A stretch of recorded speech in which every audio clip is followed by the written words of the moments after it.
Hello everyone, कैसे हैं आप सब लोग। उम्मीद है आप सब लोग अच्छे होंगे, अपना ख्याल रख रहे होंगे। तो चलिए आज की स्टोरी के पार्ट को स्टार्ट करते हैं। पिछले पार्ट में हमने सुना था वांग जी को वो स्नेक जो लव बाइट देने वाला था, उससे पहले ही वांग जी उसके साथ डांस करना स्टार्ट कर देता है।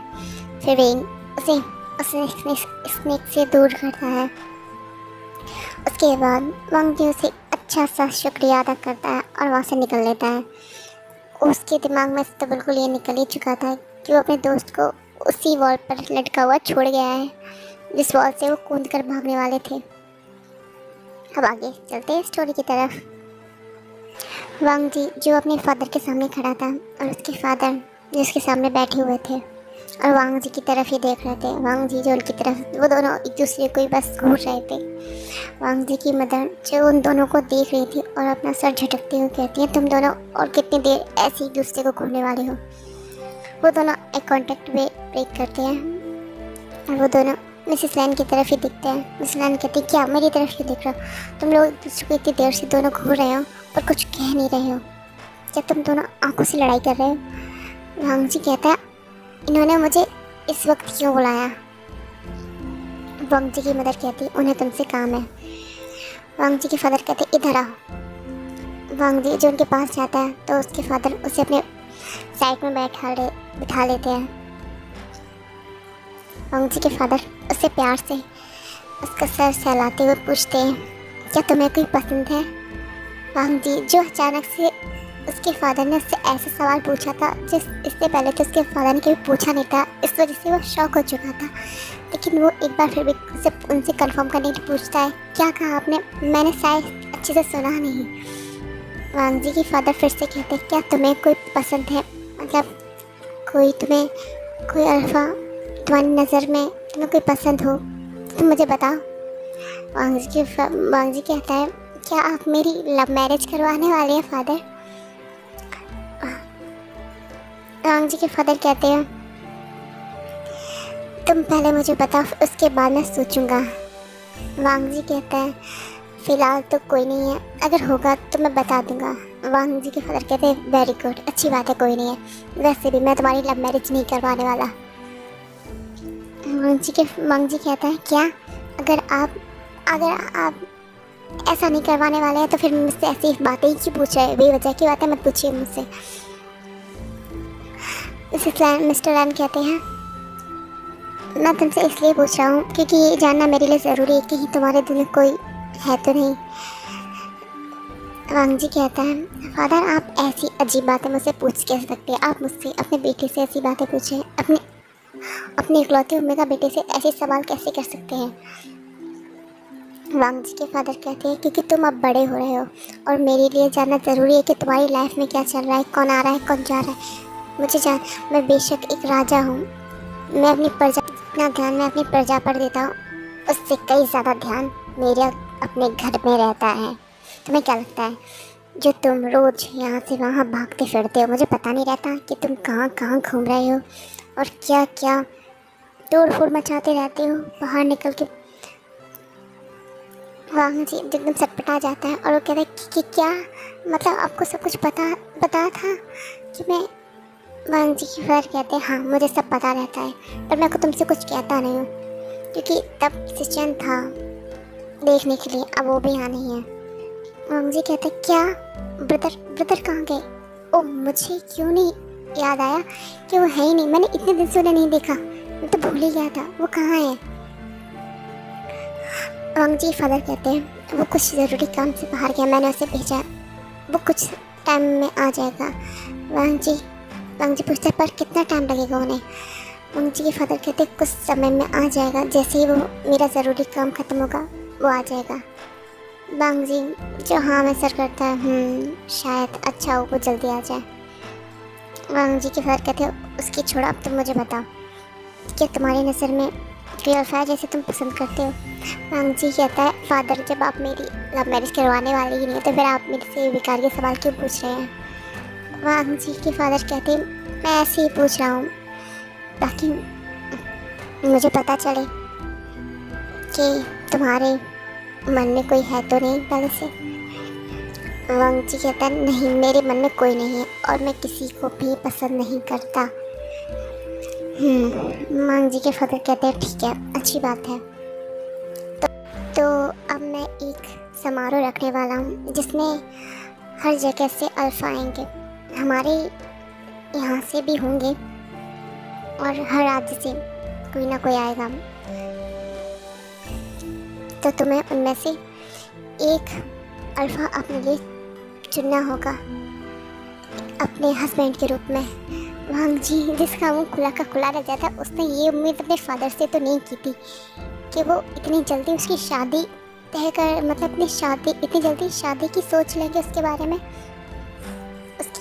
उसकी अभी उम्र ही क्या है, अभी तो उसे कितना कुछ देखना है। उसे तो अभी बाहर के शहर पर सैर करनी है, बाहर दुनिया घूमनी है। उसने तो कितने सपने सजा रखे हैं और अपनी शादी के लिए भी उसने कितने अच्छे सपने सजा रखे हैं। वो सारे उसके फादर एक पल में चूर चूर करने वाले हैं। वो एकदम चिल्ला के खड़ा होता है, कहता है नहीं नहीं नहीं नहीं नहीं फादर, आप मेरे साथ ऐसा नहीं करते, मैं इतनी जल्दी शादी नहीं करना चाहता।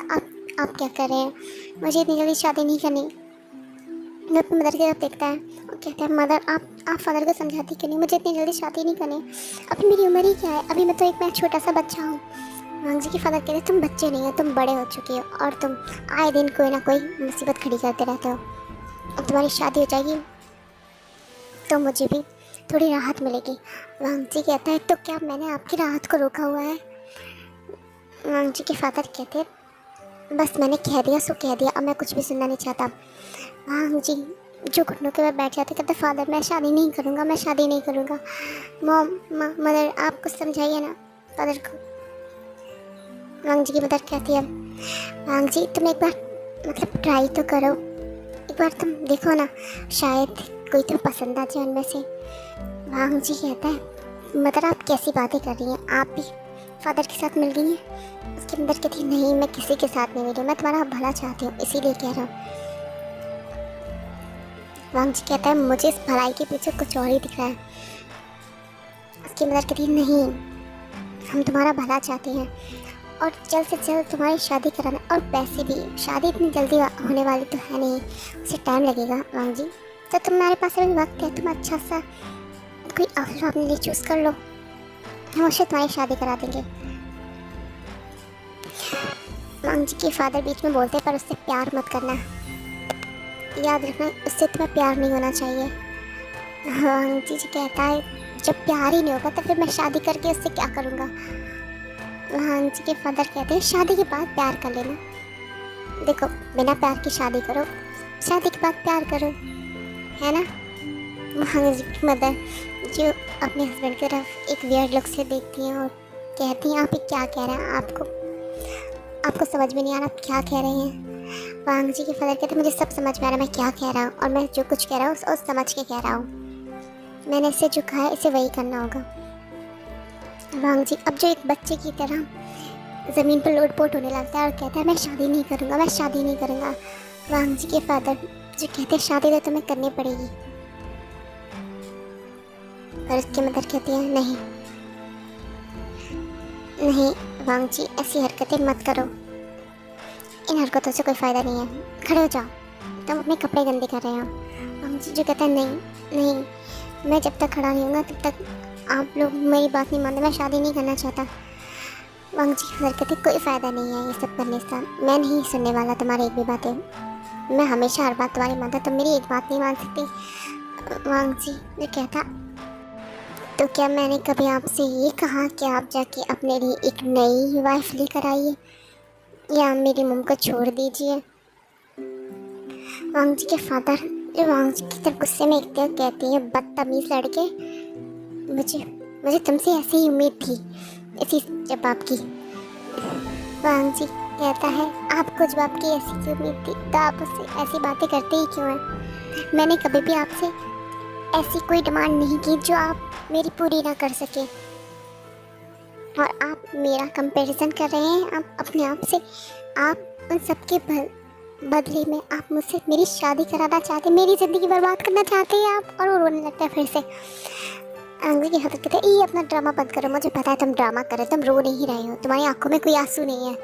वांग जी कहता है आंसू मेरे आंखों में नहीं मेरे दिल से बह रहे हैं फादर, आप नहीं देख सकते उन्हें। वांग जी की मदर कहती है चुप रहो, अपना ड्रामा बंद करो वांग जी।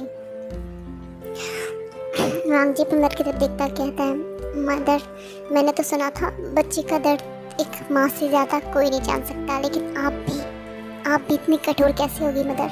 आप इतनी कठोर कैसे हो सकती है? मेरी और भी कितने सारे दोस्त हैं, उनकी मदर को देखिए, और आप अपने हस्बैंड की बातों में आकर आप उनका साथ दे रही हैं। वांग जी अंदर कहती है, पर मैं तुम्हारा भला ही चाहती हूँ, इसमें क्या बुराई है? अगर तुम एक बार उन अल्फाज से मिल लोगी, देखो जब तक तुम्हें उनमें से कोई अच्छा नहीं लगेगा तो हम उससे सिवाय शादी नहीं करवाएंगे, ठीक है ना? अगर तुम उनके लिए हाँ बोलोगे हम तभी तुम्हारी शादी करवाएंगे। अगर तुम इन वालों को रिजेक्ट, हम दूसरे बुला लेंगे, दूसरे अल्फा को तुम्हें दिखाएंगे, उनमें से कोई ना कोई तुम्हें, इतने सारे अल्फा में से कोई ना कोई तो तुम्हें पसंद आएगा ना। अगर उनमें से तुम्हें कोई अपने टाइप का मिले तो ठीक है ना, तुम उससे शादी कर सकते हो। और अगर तुम्हें कोई ना पसंद है तो कोई प्रॉब्लम नहीं है, तुम्हारी शादी नहीं होगी, और ना ही मैं किसी को फोर्स करने दूंगी कि वो तुम्हें शादी के लिए तुम पे जोर डाले, जोर ज़बरदस्ती करे तुम्हारे साथ शादी करने के लिए। वो एक नज़र अपने पति को भी देखते हैं। उनके हस्बैंड जो बैठ गए थे चुपचाप से, वो कुछ नहीं कह रहे थे, उन्हें भी थोड़ा अच्छा नहीं लग रहा था सब पति करते हुए कि वो अपने बेटे को ज़बरदस्ती किसी के साथ बांधे, पर उनकी मजबूरी थी। उन्हें जैसा करने के लिए कहा था वो वैसा ही कर रहे हैं, जैसा उस लेडी ने कहा था। तो क्या कर सकते हैं, वो मजबूर हैं। वांग जी को ये सब नहीं बता सकते, लेकिन वो ऐसे उसे दुखी भी नहीं करना चाहते, उसे फोर्सफुली इसकी किसी और से शादी करा के, जिसके साथ मिस्टर वांग जी ट्राई करते हैं और खड़े होते हैं, और वो वांग जी के पास आते हैं और कहते हैं, देखो मैं तुमसे सिर्फ एक बार कहूँगा, एक बार तुम उन अल्फाज से मिल लो, अगर उनमें से तुम्हें कोई पसंद आए तो मैं तुमसे वादा करता, मैं तुम्हें फोर्स नहीं करूँगा शादी के लिए। वांग जी जिसके चेहरे पर एक स्माइल आ जाती है और कहता है, प्रॉमिस? उसके फादर जो सर नोट करते हैं कहते हैं, हाँ प्रॉमिस। वांग जी सुन के खुश हो जाते हैं और अपने फादर को हक कर लेते हैं, कहते हैं, सच में फादर आप बहुत अच्छे हैं, मुझे पता था कि आप मेरे साथ ऐसा नहीं कर सकते, आप मेरा मर्जी की आप मेरी शादी नहीं करेंगे। वांग जी के फादर कहते हैं, पर एक बार तुम उन सबसे मिल लो, अगर तुम्हें उनमें से कोई पसंद ना आए तो तुम्हें रहने देते हैं, ठीक है ना? फिर हम तुम्हारी शादी नहीं करवाएंगे, जब तुम्हारी मन हो तब तुम शादी करना। वांग जी जो खुश हो जाता है और अपने फादर को हक कर लेता है और उनकी चिक्स पे किस भी कर देता है। वांग जी के फादर जो एक स्माइल करते हैं, वांग जी की मदर भी एक स्माइल करती है। वो एक क्वालिटी टाइम स्पेंड करते हैं एक दूसरे के साथ। हमें दूसरी तरफ का सीन दिखाया जाता है जहाँ हमें एक आदमी को दिखाया जाता है जिसने ब्लैक और रेड क्लोथ पहने हुए थे। वो आदमी जो खड़ा था और वो गोल गोल चक्कर लगा रहा था, मतलब वो घूम रहा था, जिसके उसके बाल हवा में लहरा रहे थे और वो हंस रहा था ज़ोर ज़ोर से। उसकी हंसी उन खंडरों में गूंज रही थी, उन खंडरों में बस कुछ मशाले जल रही थी और एक लावा से भरा हुआ कुआं, हाँ एक लावा से भरा हुआ कुआं था, जहाँ काफ़ी सारे लोग जिनके चेहरे पर एक हुडी वाला, कहते हैं ना हुडी टाइप की, वो जैसे बहुत सारे चाइनीज़ ड्रामा में दिखाते हैं, लॉन्ग कोट टाइप का होता है जिसमें हुडी होती है, मुझे नहीं पता उसे क्या कहते हैं, पर हाँ वही है। उन्होंने सबने वो पहना था, उनका चेहरा, सबके चेहरे ढके हुए थे, सिर्फ वो आदमी को छोड़कर जो इस वक्त उन सबके बीच में घूम रहा था। वो सबकी निगाहें नीचे की तरफ थी, कोई उस आदमी की तरफ नहीं देख रहा था, क्योंकि उन सबकी हिम्मत ही नहीं थी कि उसे नज़र उठा के देख सके। वो आदमी जो इस वक्त हंस रहा था और कह रहा था, फाइनली वो वक्त आने वाला है, फाइनली वो समय जल्दी आने वाला है जब मैं इस दुनिया पे राज करूँगा, इस वर्ल्ड में सिर्फ मेरा राज होगा, मेरा, और कोई इस अब मुझसे ये हक नहीं छीन सकता। जल्दी ही वो सारे लोहे के टुकड़े मेरे हाथों में होंगे, मैं बनूंगा इस पूरे वर्ल्ड का किंग। मैं बनूंगा, मैं करूंगा इस पूरी वर्ल्ड पर राज। सिर्फ मेरा राज होगा यहाँ, मेरा राज होगा। और वो ऐसे चिल्ला चिल्ला कर बहुत ज़ोर ज़ोर से चिल्ला रहा था और हंस रहा था और घूम रहा था, वो झूम रहा था, ये कह सकते हैं। और वो बहुत खुश हो रहा था अपने आप में ये सब कह के। तभी वहाँ पर 2 पर्सन आते हैं जो अब उस उस उस पर्सन के सामने आकर खड़े हो चुके थे। और वो करते हैं उस पर्सन को और कहते हैं, महाराज। वो पर्सन जो अब बिल्कुल सीधा खड़ा हो चुका था, जिसकी हंसी गायब हो चुकी थी और जिसने झुकना भी बंद कर दिया था, और अब उन दोनों के सामने खड़ा था सीधा। अभी भी उसके बाल उसके चेहरे पर ही थे, उसका चेहरा अभी तक साफ साफ दिखाई बिल्कुल भी नहीं दे रहा था। पर वो 2 पर्सन जिसके सामने थे, तभी वो पर्सन कहता है, क्या है, क्या खबर लाए हो? तभी वो 2 पर्सन कहते हैं, महाराज इस बार की खबर पक्की है। वो आदमी कहता है, क्या, बताओ, जल्दी बताओ, मुझसे इंतज़ार नहीं हो रहा। महाराज, हमारे जासूसों ने हमें बताया है कि उन्हें वो गुफा मिल चुकी है।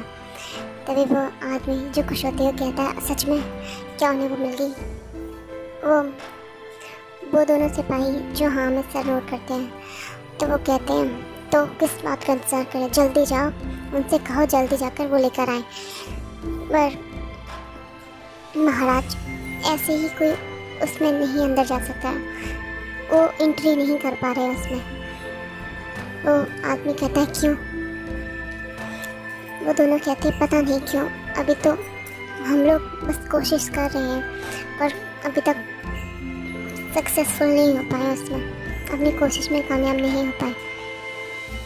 वो आदमी कहता है, तो दोबारा कोशिश करो, जो बन पड़े वो करो, पर मुझे वो चाहिए, मुझे वो हालत में चाहिए। इससे पहले वहाँ कोई और आके उसे उड़ा ले जाए, उससे पहले जाकर तुम लोग लेकर आ। अगर वो किसी और चीज़ और किसी के हाथ लग गया ना, तो मैं तुम सबकी जान ले लूँगा। वो सिपाही जो थोड़ा डर जाता है कहते हैं, महाराज हम कोशिश कर रहे हैं। वो आदमी उस सिपाही की कॉलर पकड़ लेता है और वह झकझोरते हुए कहता है, मुझे कोशिश नहीं, मुझे रिजल्ट चाहिए, समझे ना? मुझे कोशिश करने वालों से सख्त नफरत है। कोई मेरे सामने कहता है ना कि मैं कोशिश करूँगा, तो मुझे इससे इतनी चिढ़ है, मुझे मन करता है कि मैं उसे जान ले लूँ। समझ में आया? मुझे कोशिश नहीं चाहिए, मुझे रिजल्ट चाहिए, और जल्दी से जल्दी वो मेरे पास लेकर आ, ठीक है? वो लोहे के टुकड़े मुझे चाहिए हर हालत में। मुझे इस वर्ल्ड का किंग बनना है। तुम्हें समझ में नहीं आता क्या? वो सिपाही जो अपना सर नीचे खड़े था कहते, हाँ महाराज, हम ज़रूर कामयाब होंगे। मैं दोबारा जाता हूँ और उसे अच्छे से समझाता हूँ। कहते हैं, हाँ ज़रूर, जल्दी जाओ। वो आदमी ये सब चले जाते हैं वहाँ से। वो दोनों आदमी चले जाते हैं और वो आदमी जो अपने थ्रोन पर बैठ जाता है और कहता है, बस कुछ समय और, मुझे कुछ समय और चाहिए,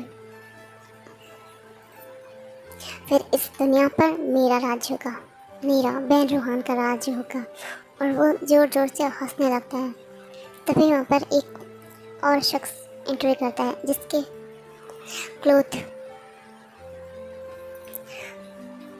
क्लोथ वाइट थी। उसके सर पर एक पोनीटेल बना हुआ था, आगे से उसके हेयर थोड़े मैसी थे और उसका चेहरा काफ़ी ज़्यादा, कह सकते, थोड़ा बहुत कोल्ड था, पर उसके चेहरे पर कोई इस वक्त इमोशंस नहीं थे। वो सिर्फ ऐसे ही अपने सामने वाले शख्स को देख रहा था। वो कहता है, शियोन तुम आ गए, मुझे पता था तुम ज़रूर आओगे।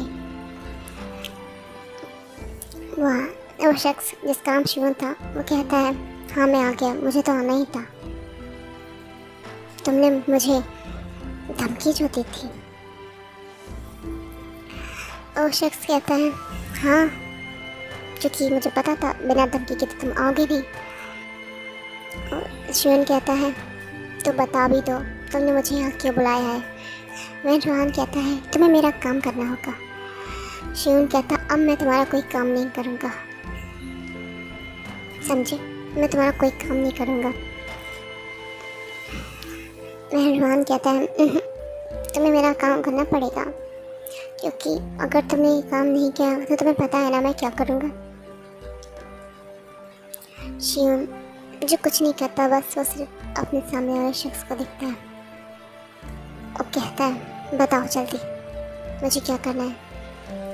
वो कहता है मुझे पता था तुम मान जाओगे। और वो उससे कहता है तुम्हें मेरा ये काम बहुत ज़्यादा इम्पोर्टेंट है, मैं नहीं चाहता इसमें ज़रा सी भी लापरवाही हो। शिवन कहता है ठीक है, मैं कोई लापरवाही नहीं करूँगा, अब जल्दी से मुझे काम बताओ। वैन रोहान कहता है मैं पता है मुझे तुम्हारी ये टोन बिल्कुल पसंद नहीं, जैसे तुम मुझसे बात करते हो ना, मुझे ये तुम्हारी टोन बिल्कुल पसंद नहीं, मुझसे अच्छे से बात किया करो। तुम जानते हो ना मैं क्या हूँ और कौन हूँ और मैं क्या क्या कर सकता हूँ। शिव जो कुछ नहीं कहता और वो सारी बकवास उसके सुनता रहता है। वो कहते खैर छोड़ो, मुझे तुमसे ज़रूरी काम है, तुम्हें क्लाउड रेसेस जाना होगा। शिवन कहता क्यों, मैं भला वहाँ वापस क्यों जाऊँ, तुमने ही तो मुझे वहाँ से बुलाया था और तुमने ही मना किया था ना वहाँ जाने के लिए। वैन रोहान कहता हाँ मैंने मना किया था, अब तुम्हें वहीं जाना होगा। शिवन कहता पर क्यों। मैं कहता वो तो मैं तुम्हें बता दूंगा, मैंने कल रेसेस में लोहा है और वहाँ किसी केव में है, मैंने ऐसा सुना है कि वहाँ की केव में लोहा उन लोगों ने रखा है और काफ़ी ज़्यादा वहाँ सख्त पहरा है। तो वहाँ के पुराने जान पहचान वाले उन लोगों के, वो सब तुम्हें अच्छे से जानते हैं, तो वो वहाँ के लोग तुम पर तो बिल्कुल शक नहीं करेंगे, इसीलिए मैं चाहता हूँ कि तुम वहाँ जाओ और वो लोहा मेरे पास लेकर आओ। शिवन कहता मैं वहाँ नहीं जाऊँगा और मैं ऐसा कुछ नहीं करूँगा, मैं वापस जा रहा हूँ।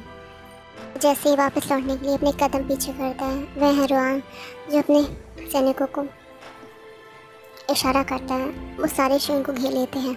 शिवन अब उनके बीच में था और उनकी तलवार की नोक पे था। वह रोहान कहता है तुम मेरी बिना मर्जी के तुम यहाँ से हिल भी नहीं सकते, मैंने जो कहा है वो करो। शिवन कहता है तुमने जो कहा मैंने अब तक किया, अब मैं बिल्कुल नहीं करूँगा। वैन रोहान कहता है तुमने बहुत कुछ किया है, पता है ना, अब एक काम रह गया है, तुम उसमें भी क्यों इतने नखरे कर रहे हो, कर दो, ये लास्ट है, इसके बाद मैं तुमसे वादा करता हूँ, इसके बाद मैं तुम्हें आज़ाद कर दूँगा और तुम फिर चाहे जहाँ जा सकते हो। मुझे पता है तुम उस प्रिंस से कितना प्यार करते हो, मेरे कहने पे तो तुमने उसे रिजेक्ट किया था आखिरकार। शिवन जो अपनी आंखें बंद कर रहा था, अब कुछ नहीं कहता, उसे याद है कि हाँ वो कितने पसंद करता था उसे, वो कितना पसंद करता था सब, उसने उसे रिजेक्ट किया था तो कितने आंसू थे उसकी आंखों में, कितना टूटा हुआ लग रहा था वो। अभी भी उसे उसके आंसू याद है, उसे बिल्कुल भी अच्छा नहीं लगता वो सब याद करके, पर उसकी मजबूरी थी उस दिन, उसे वो सब करना ही था। वो अपनी आंखों को खोलता है और फिर से वैन रोहान की तरफ देखता है और कहता है मैं कुछ नहीं करूँगा। वैन रोहान जो हंसता है कहता है मुझे पता था, मुझे तुमसे ऐसी उम्मीद थी कि तुम ऐसा ही कुछ कहोगे। क्या तुम्हें उसकी जान से बिल्कुल भी प्यार नहीं है, क्या तुम्हारा प्यार कम हो गया है? मुझे नहीं पता था तुम्हारा प्यार इतना वीक है, खैर मुझे उसकी जान लेनी पड़ेगी। क्या तुम चाहते हो मैं उसकी जान ले लूँ? शिवन जो कहता है ऐसी हिम्मत भी मत करना। तो वैन रोहान कहता है जो मैंने कहा है तो फिर जाके वही करो जो मैंने कहा है, अगर तुम उसकी भलाई चाहते हो तो तुम वही करोगे जो मैं तुम्हें कहूँगा। शिवन कहता है ठीक है मैं तैयार हूँ, पर ये लास्ट होगा, इसके बाद मैं तुम्हारे इन कामों में बिल्कुल तुम्हारा साथ नहीं दूँगा। वह रोहन कहता है हाँ ठीक है, मैं समझ गया, मत देना, मैंने कौन सा तुम्हें रुका है, मैंने तुम्हें वैसे भी कहा है ना, ये मेरा लास्ट काम है, इसके बाद मैं तुम्हें आज़ाद कर दूँगा। रोहन कहता है ठीक है, तो मुझे कब जाना होगा? रोहन कहता है आज ही, तुम आज ही निकल रहे हो। रोहन कहता इतनी जल्दी? कहता हाँ, लेटर लिख दो, मैंने वैसे भी तुम्हारे बिहाफ पर एक लेटर पहले से क्लाउड ड्रेसेस में भेज दिया है और उन सबको मिल भी गया होगा। शोन कहता पर कहता फिक्र मत करो, सब तुम्हारी तैयारी पहले से तुम्हारी तैयारी हो चुकी है, तुम निकल सकते हो। शिवन जो कुछ नहीं कहता।